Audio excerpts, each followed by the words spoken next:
को जब पता चला कि प्रणव ने अभिनव के साथ क्या किया था तो उसका दिमाग गर्म हो गया। बैंक में भले ही उसका दिमाग कंप्यूटर चलाता हो, लेकिन उसका दिल आज भी गोलियां चलाता था। उसकी ये हिम्मत, अभी खबर लेता हूँ। उसने गोली की रफ्तार से प्रणव को अपने कैबिन में हाजिर होने के लिए कहा। प्रणव, इतने में प्रणव वहां आया। क्या किया तुमने? ये साहब जो चेक लेके आए थे, किससे पूछ के फाड़ा? सर, ये आदमी डिलीवरी वाला है, बैंक में फर्जी चेक लेके आया था। इसे क्या लगता है? हम लोग ने यहाँ लॉटरी सिस्टम चालू रखा है और मैंने इसके चेक की इंफॉर्मेशन कंप्यूटर में चेक की थी, कोई डेटा रिलेवेंट हुआ ही नहीं। सच बोल रहे हो? हाँ सर। ये डिलीवरी बॉय जिसका चेक लेके आए थे, जानते हो किसका है? अकरम सर का। क्या? हाँ, और इनके साथ जो तुमने किया वो तो ठीक है, लेकिन अकरम सर को मालूम पड़ेगा कि तुमने उनके चेक का क्या हाल किया है, तो वो तुम्हारा क्या हाल करेंगे, जानते हो ना? चेक कहाँ है? सर, ये रहा चेक। तुम्हारी हिम्मत कैसे हुई?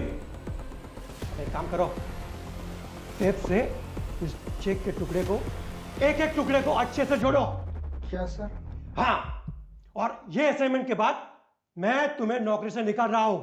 You will be fired! Sir, लेकिन मैंने क्या किया है? नौकरी से निकाल दूंगा, ये तो सुन लिया, लेकिन उससे पहले जो मैंने कहा वो सुनाई नहीं दिया।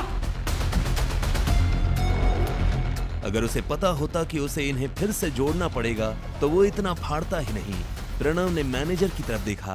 ये चेक अकरम सर का है, इसे अच्छे से जोड़ना, और जरा भी गड़बड़ की तो तुम्हारे पिछवाड़े पे लात मार के ऐसा बाहर भगाऊंगा कि दुनिया की कोई भी बैंक में जाकर काम नहीं कर पाओगे। उसने घबराते हुए अभिनव को देखा। प्रणव को अकरम से चेक और मैनेजर की भाषा दोनों ने हैरान कर दिया था और फिर चेक के टुकड़े जमाना शुरू कर दिया। अभिनव को अंदर ही अंदर महसूस हो रहा था कि वो अपनी शिकायत लेकर मैनेजर के पास आया था, लेकिन प्रणव ने न जाने ऐसे कितने ही अभिनव के साथ ऐसा गंदा व्यवहार किया होगा। उधर प्रणव को समझ नहीं आ रहा था कि बलराज और उसका मैनेजर एक फटीचर से डिलीवरी बॉय की मदद क्यों कर रहे थे। आखिरकार प्रणव ने चेक को बड़ी मेहनत से जोड़ा। I'm really very sorry। वैसे टाइगर, आप इतने साल कहाँ थे? पहले तुम मुझे ये बताओ कि तुम मेरे पापा से कैसे जुड़े हुए हो? मैं उनकी टीम का हिस्सा हूँ। सुनो, टाइगर वापस तो आ गया, लेकिन मोंटी के आने तक किसी को भनक भी नहीं लगनी चाहिए, वरना गेम हो जाएगा। बलराज सर सही कह रहे हैं। साला हम शेरों के बीच एक भेड़िया घुस आया है, जो आपकी हमारी सारी खबर हमारे दुश्मनों को देने वाला है। इसलिए संभल के रहना होगा टाइगर। या मतलब जासूस? हाँ, इसके बारे में मोंटी तुम्हें डिटेल में बताया। तब तक तुम गुफा से बाहर आना नहीं, और आओ तो अंधेरे में। इस बीच हमें तुम्हारे पापा यानी हमारे संजय के कातिल के बारे में हमें पता लगा, और साथ ही ये भेड़िया।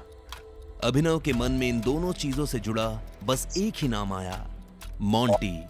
जिस तरह से राणा ने संजय को धोखा दिया था, अभिनव को पूरा भरोसा था कि मोंटी भी अपने बाप के नक्शे कदम पर ही चलेगा। उसे इन लोगों पर तरस आ रहा था जो राणा को अपना सगा मानते थे। इस ग्रुप में और कौन कौन लोग हैं जिससे मिलना भी बाकी है?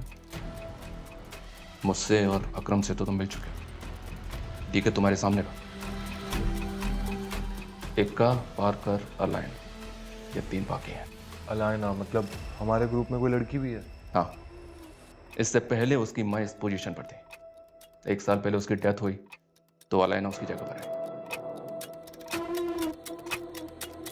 वो लड़की नहीं है, वो आग है, चलता फिरता अंगारा है, आंधी है। मैंने अपनी जिंदगी में अलाइना जैसी लड़की कहीं नहीं देखी। शक्ल, अक्ल और तेवर तीनों हैं उसमें। मैं कुछ समझा नहीं। जिद्दी है, उसकी जिद के आगे मुझे अपनी जिद भी कम लगती है। कहने को तो हमारे ग्रुप में बस वो एक लड़की है, लेकिन उसे पढ़ पाना हम में से किसी मर्द के बस की बात नहीं। ये सुनते ही अभिनव समझ गया था कि बलराज का इशारा किस तरफ है।